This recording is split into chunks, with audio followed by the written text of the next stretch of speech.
Break के बाद एक बार फिर आपका स्वागत है आपकी के अपने पसंदीदा कार्यक्रम में जिसका नाम है खास मुलाकात। और इस वक्त खास मुलाकात जारी है झारखंड के विधानसभा अध्यक्ष सीपी सिंह साहब से।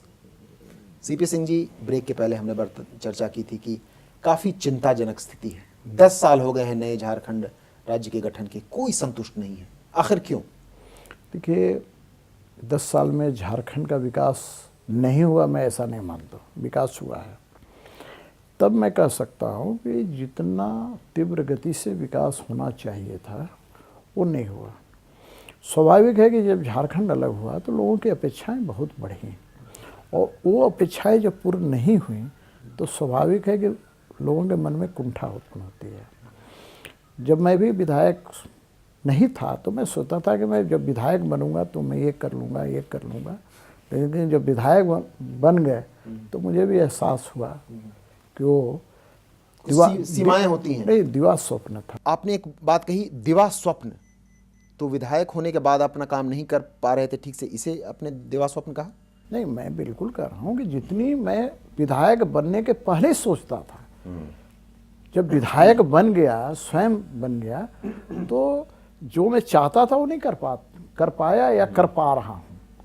और इसीलिए कभी कभी लगता है कि everything is valuable before getting it and after losing it.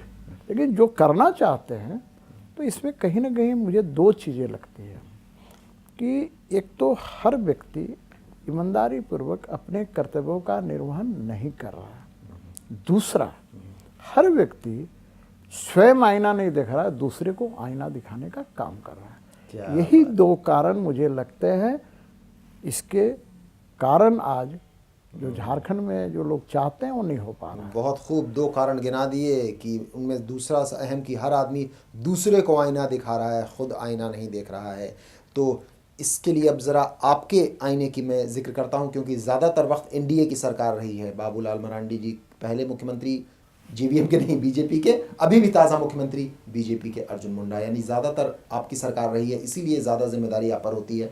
क्या आपको मैं बतौर स्पीकर विधानसभा नहीं, अध्यक्ष नहीं कह रहा हूँ, एनडीए को या बीजेपी को खुद अपने गिरेबान में झांक कर देखना चाहिए कि क्यों आखिर कुछ तो रही होंगी गलतियां जिसके कारण नहीं हो पाया विकास? नहीं, बिल्कुल मैं इस बात से सहमत हूँ। लेकिन तब मैं कहता हूँ कि जब राजनीतिक क्षेत्र में आए हैं तो स्वाभाविक है सत्ता भी एक, ये भला ही लोग कह दे कि सत्ता को सेवा भाव से या जो भी है, लेकिन हर पॉलिटिकल पार्टी सत्ता में आना चाहती है। पहले संगठन के बाद सत्ता चाहती है। तो एक बात की ओर मैं इंगित कराना चाह रहा हूँ कि ये दुर्भाग्य है झारखंड का कि यहाँ राजनीतिक स्थिरता कभी रही नहीं। और आपको पता होगा कि 2003 में बाबूलाल मरांडी की सरकार को लोगों ने गिराया जी, इसके आप वाकिफ हैं। जी बिल्कुल। फिर अर्जुन मुंडा जी की सरकार बनी, उस समय भी कई लोग समर्थन दिए, तब हुआ। और उसके बाद 2005 में जब चुनाव हुआ, 2005 में कैसे शिबू सोरेन जी की सरकार बनी, फिर अर्जुन मुंडा जी की सरकार बनी, फिर कई दलों का समर्थन हुआ, फिर कैसे 2006 में मधु कोड़ा जी की सरकार बनी। तो मैं कुल मिलाकर कहता हूं कि राजनीतिक अस्थिरता विकास में बहुत बड़ा बाधक है, मेरा ऐसा मानना है। राजनीतिक अस्थिरता विकास में बाधक है, आपने तो बात कही, लेकिन इसके थोड़ा सा अगर हम और गहराई में जाएं तो 2 और कारण मेरे जहन में आते हैं, आपकी और टिप्पणी चाहूंगा। राजनीति का अपराधीकरण या अपराध का राजनीतिकरण, यानी अपराध और पैसा, ये दोनों अगर राजनीति में घुस जाएंगे, धनबल और बाहुबल, ये भी विकास में बाधक होते हैं। और आपने एक बात कही, ठीक है कि सत्ता हर पार्टी को चाहिए, लेकिन सत्ता आखिर किस कीमत पर? आपने विधायकों का समर्थन लिया किस कीमत पर? अब जो खबरें आ रही हैं उसके विस्तार में अपुष्ट खबरों की मैं बात नहीं करूंगा, लेकिन जिस तरीके से पहले चुनाव के बाद सरकार बनी, जो 5 निर्दलीय थे, 5 के 5 जो बन गए मुख्यमंत्री, बाद में जो मधु कोड़ा एपिसोड हुआ वो जो मुख्यमंत्री बने, तो क्या धनबल का अतिशय प्रयोग एक मूल कारण रहा है झारखंड की इस राजनीतिक अस्थिरता का? मैं ये मानता हूँ कि जिस प्रकार से अभी बिहार के अंदर चाहे किसी भी दल की सरकार बनी हो, जनता ने जो मैंडेट दिया है, जनता ने फुल मेजोरिटी दिया, 2/3 बहुमत दिया है, चाहे वो जनता दल हो और भाजपा को मिलाकर आती है। मेरा ये कहना है, ये झारखंड में क्यों संभव नहीं है? आप झारखंड में जनता एक पार्टी की सरकार दे, चाहे वो जिस पार्टी की हो। सीपी सिंह जी, बिल्कुल इसका उत्तर साफ है। जनता ने दो तिहाई नहीं 3/4 बहुमत दिया है बिहार में, और वो इसलिए दिया है क्योंकि 5 साल उनको लगा कि कानून व्यवस्था की स्थिति सुधरी है, नीतीश कुमार ने बढ़िया काम किया है। लेकिन आपकी सरकार ने, आपकी सरकारों ने क्या किया है? आप भले ही कहें कि धन का प्रयोग नहीं हुआ हो, मैं अब इसके कुछ बातों का खुलासा कैमरे पर नहीं कर सकता हूं, लेकिन आप भी जानते हैं और मैं भी जानता हूं कि जो पहली बार चुनाव हुआ था, जिस तरीके से यहां से लेकर के लोग उड़ीसा गए थे, उड़ीसा से जयपुर गए थे, राजस्थान गए थे, वहां पर अगर हम पूरी तरह कहते हैं कि धनबल का प्रयोग नहीं हुआ था तो जनता के साथ हम सही बात नहीं कहेंगे। नहीं, एक बात बताइए, चूंकि धनबल में न मैं उसको में शामिल था, न मेरी जानकारी में था, न मैंने देखा है, सुनता तो बहुत कुछ सुनता हूँ जी।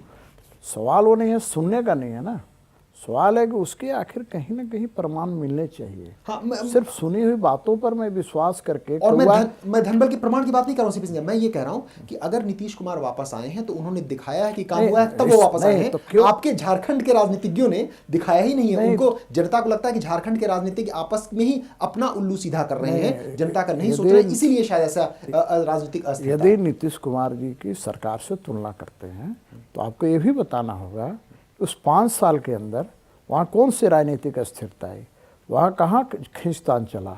वहाँ तो भारतीय जनता पार्टी और जनता दल यू की सरकार ने मिलकर बखूबी सरकार को चलाने का काम किया। लेकिन मैं तो यहाँ बता दिया है कि 2003 में राजनीतिक अस्थिरता आई, बाबूलाल चल रहा है और उसके बाद से चल रहा है। तो देखिए, दोनों में फिर तुलना जब करते हैं तो समान तुलना करनी चाहिए कि वहाँ की परिस्थिति और यहाँ की परिस्थिति दोनों का। दूसरा चीज मैं कहता हूँ, बिहार जब अलग हुआ था तो वहाँ लोग बोलते थे कि क्या बिहार के लोग अब बालू फाँकेंगे, तो उनमें कर गुजरने की तमन्ना बातें आई कि नहीं साहब बिहार को हमको झारखंड के अंदर था कि झारखंड में बहुत अमीरी है लेकिन गर्भ में है, बाहर में बदहाली है, गरीबी है।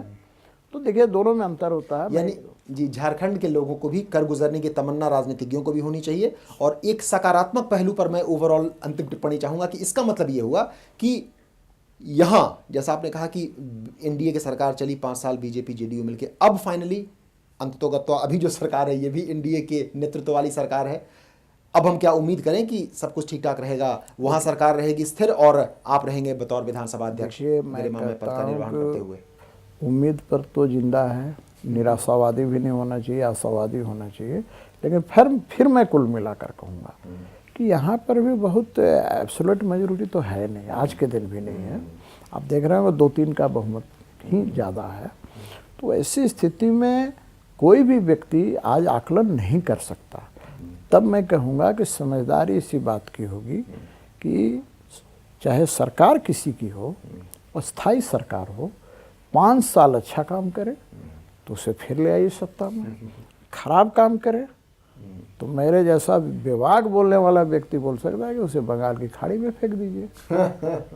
मैं इतना कर सकता हूँ। इतनी सकारात्मक सोच रखने वाले हैं झारखंड के विधानसभा अध्यक्ष सीपी सिंह जी, जो कि बेबाकी से अपनी बात रखते हैं। हमें पूरी उम्मीद है कि आपको भी इनके साथ ये खास मुलाकात ज़रूर पसंद आई होगी। फिलहाल वक्त हो चला है विदा लेने का। आपका बहुत बहुत धन्यवाद सीपी सिंह जी, आप मोहरे पर आए, और आपसे भी विदा लेने का वक्त हो चला है। लेकिन इस वादे के साथ मैं हो रहा हूँ आपसे रुखसत कि जल्दी ही एक और होगी ख़ास मुलाकात एक और दमदार और ख़ास शख्सियत के साथ। फिलहाल मुझे दीजिए इजाज़त, नमस्कार।